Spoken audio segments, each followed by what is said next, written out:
Pilates stability ball, double leg circles.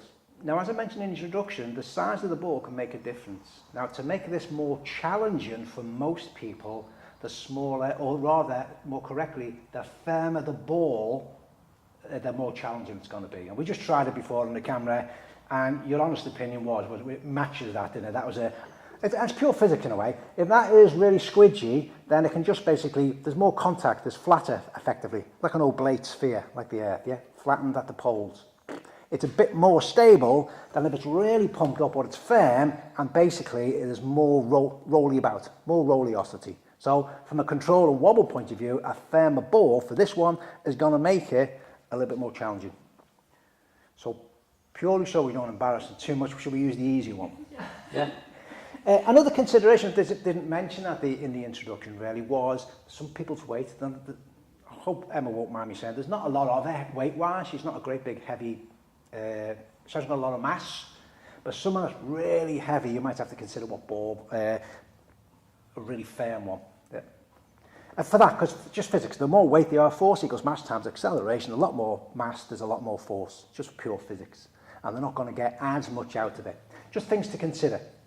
So I said we were going to go for the tame one, aren't we? So I'll make it tame for Emma. So put the ball underneath your bum, underneath your pelvis, just make sure there's no block underneath the head. What does this add? I'm doing it this way, having a stability ball rather than doing it on a roller or something else or just on the floor, and it's that instability. So just be in there. So now, get your legs in the air, one leg at a time. Legs nice and straight, feet pointed. Now the arms, we can play around. Let's have a tame version. Arms on the floor, palms down. Now we'll just do a couple, oh, I apologize, I did say palms down, palms up I meant. The reason palms up, roll the shoulders back. Anyway, feet pointed as a basic. Now with this movement, what we're really trying to do is keep that pelvis steady. In fact, let's do a more basic one. Put your hands on the pelvis so you're feeling for the pelvis moving. Now the obvious one, even there, they can see it, is wobbling from side to side, like you're on a rowing boat, yeah? So just in there, just try and keep it still. So as we do the movement, you're trying to prevent the pelvis moving anterior or posterior and your lumbar spine moving at all. There's a pecking order of things to focus on. The biggest thing from the seat is the spine.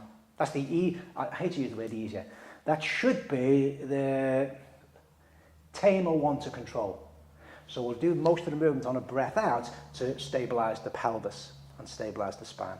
So you're going to breathe in, open up, and as you breathe out, double leg circles, down, around, and back up again on the breath out. So breathe in, open the legs, down, around.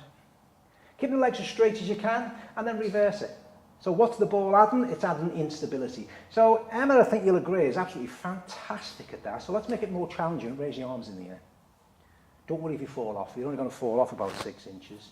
And then just do a couple one way, and then don't forget, do it the other way as well.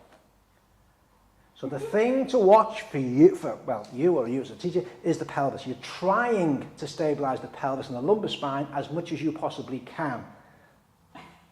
Okay, and now do things to watch for, what you'll get. The biggest thing you'll get is people taking it too far, and a lower back arching. Put your arms down, just make it a bit tame.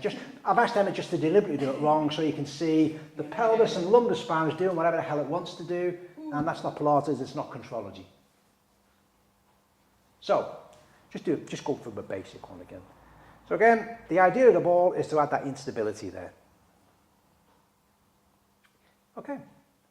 Bend the knees, lower down.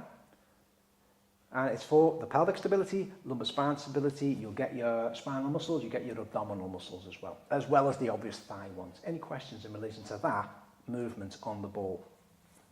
No, I think again for people who say are a bit more nervous, palms down, that gives you a bit more stability, doesn't it? It does. The arms closer to the body does. I personally don't like the palms down because if people are going to wobble and push down, the shoulder isn't in a good position. It's a better position. It feels weirder having your palms up, but it's a bit safer on the shoulder should someone whoop and use a bit more force than they possibly should. So if someone's really struggling with their legs up, you'd actually kind of go back to like a... I wouldn't actually. I'd just go and get a roller, get them to use a roller. Okay. In fact, when I'm laying, I'll use the roller because there's no wobble, but they're in the air, they're doing the gist of the movement. Okay. And see if they can get the technique right, and then I'd probably put them on a ball. Yeah. That makes sense? Because obviously there's no wobble with the ball. There's still a bit of control with the roller. Yeah. But if they couldn't do that, I wouldn't have them do it. Well, I actually would still have them doing this just because they couldn't do it with the roller, because I wanted to get it to feel where they're going with it and what they're actually trying to do. Yeah. You okay or with I that? suppose could you keep the legs up, just getting the stability work going? Yeah, you can do, I mean, there's loads you can do, but this is about, I mean, again, layering this one, I just do, I don't know whether it's in the book as a separate move, that's all. It's just to open your legs nice and wide. I'm going to stand diplomatically over this way, but what I'm watching for, a number of things I'm watching for, does one leg open more than the other? And you'll find it, yeah, your right one does, so you're a bit tighter on the left one. Now, it's easy to say it's the adductors, it could not be, it could just be obturators, or it could be the 6 short external rotators, it could be a number of muscles, but the pat one is, when you look at it and say, oh yes, it's your adductors, you're tighter on your adductor on this side or that side. But it's something to watch for. And then again, you can raise the arms up, challenge it.